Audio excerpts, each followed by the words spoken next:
Just had to crack open a cold one, that's all. But good evening, everyone.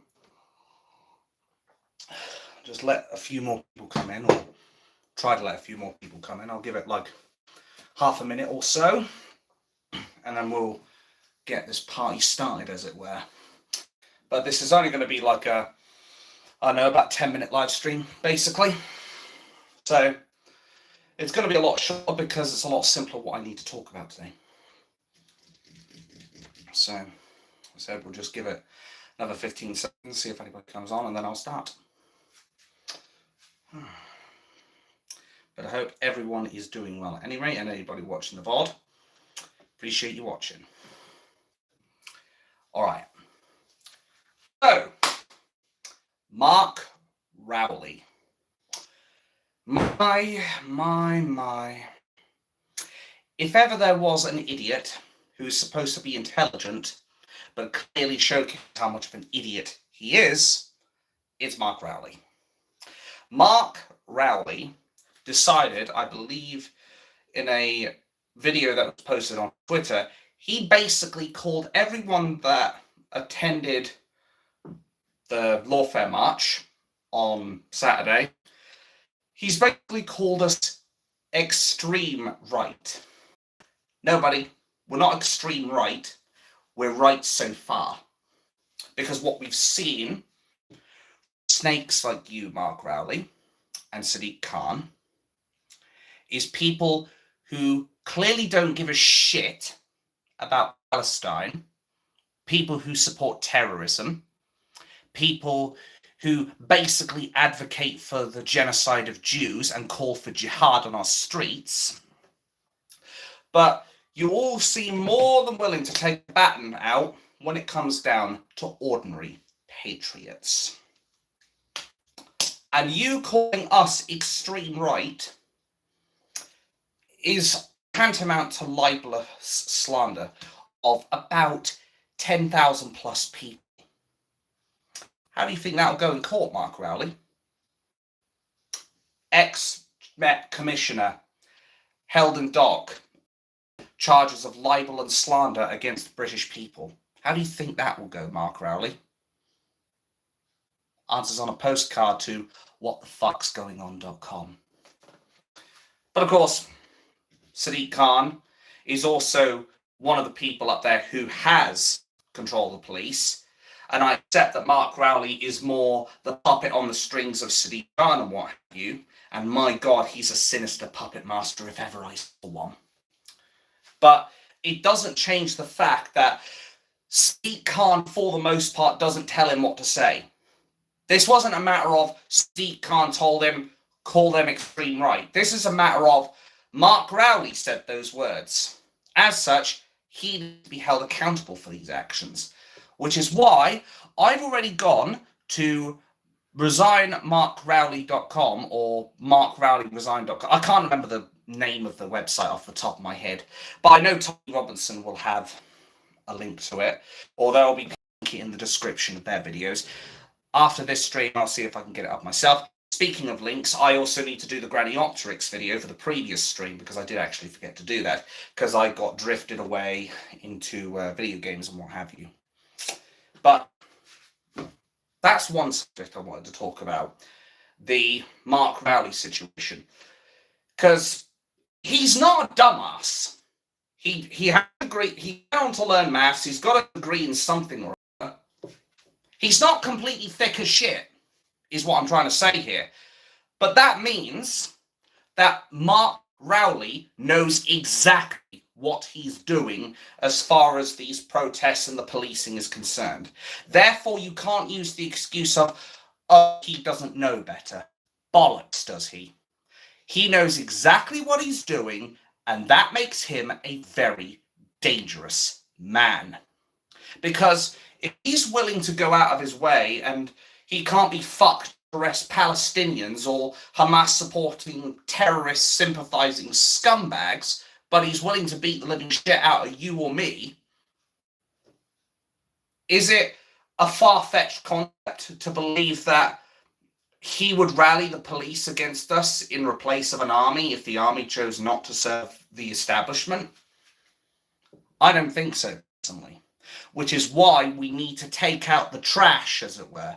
And the trash in this instance is Mark Rowley. But of course, the mainstream media won't tell you that. You know the drill, because stay with me, folks. It doesn't suit the narrative. That's what it boils down to. They know damn well that as long as he's in power, he will direct the police against the people who fight for truth and justice for this country, who fight for this country doing well, essentially. That's why he needs to be made to resign. Now, the other thing I want to talk about in the last 4 minutes of this is Nigel Farage, because I've already made a video and a live stream about him yesterday, but there's one point that I forgot to touch up upon, which probably would have gone well as a fifth point, if you will. But I think one of the things that would give Nigel Farage by far the biggest boost in support would be if he openly came out and apologised to Tommy Robinson, to people like Mark Rowley, to people like Richard Ibn, to people like Carl Benjamin.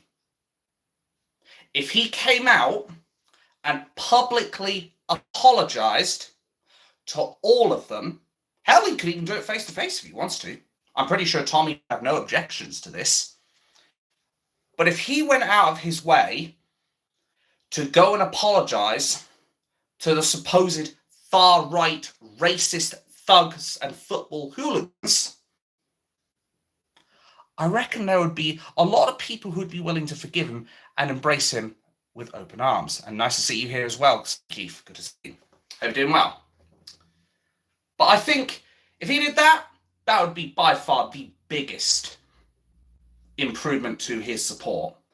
Because a lot of people want to see Nigel Farage be Prime Minister, but there are people who are going to be sceptical because of the fact that he's come out and he's openly slaughtered Tommy Robinson and the supposed far right that everyone keeps referring to.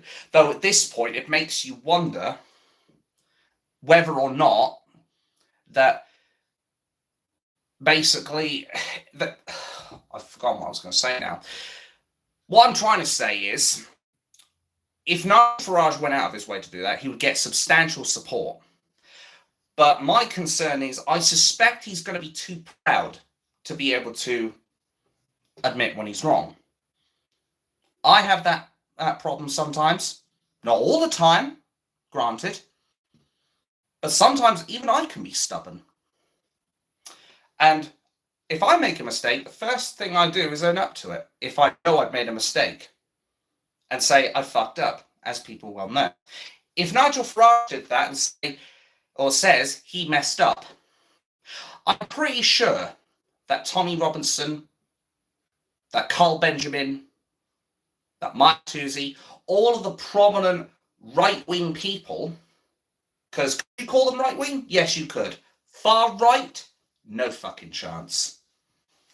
I'm only concerned that there are going to be people who are going to hold a grudge against him, quite frankly. And I can't really say I blame him. Yeah, the far-right tag has won very thin. You're quite right. It has won quite thin. The thing is, the media have used that so much as a dog ball term that it's basically like a piece of rubbish at this point. Like, they've basically taken the name tag and they've given it no meaning. Unlike Nesquik. He'll be fine. Anyway, the point is, they've desensitized a lot of words. And I think if Nigel Farage actually to realise that and apologise, I think Labour would have a very big run for their money on their hands, quite frankly. But the real million-dollar question is, as I said, is he going to be a man? Is he going to be man enough, have the balls, whether up here or down there, or in my case, both, to be able to apologise to these people? Yes, it'll mean the establishment will hate him. It'll mean that he'll lose a bit of support because some people are not a fan of him. Yes, it'll mean that some people will perhaps withdraw funding or maybe even go as far as deny my bank account again, because they had done that before.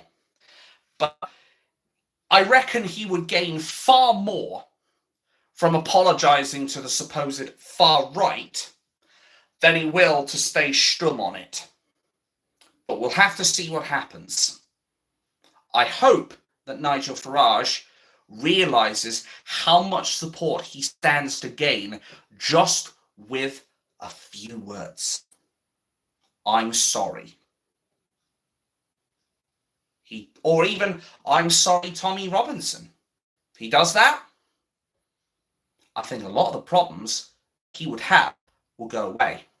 I'm sure the media will do everything they can to slander him and what have you, but at the end of the day, people are waking up, or have woken up, or are waking up other people to this bullshit. So, let's hope that he's got the balls to do it. And in the meantime, Mark Rowley, you need to resign. You are no longer fit for purpose. Mind you, you weren't for the last 3 or 4 years, you slimy snake.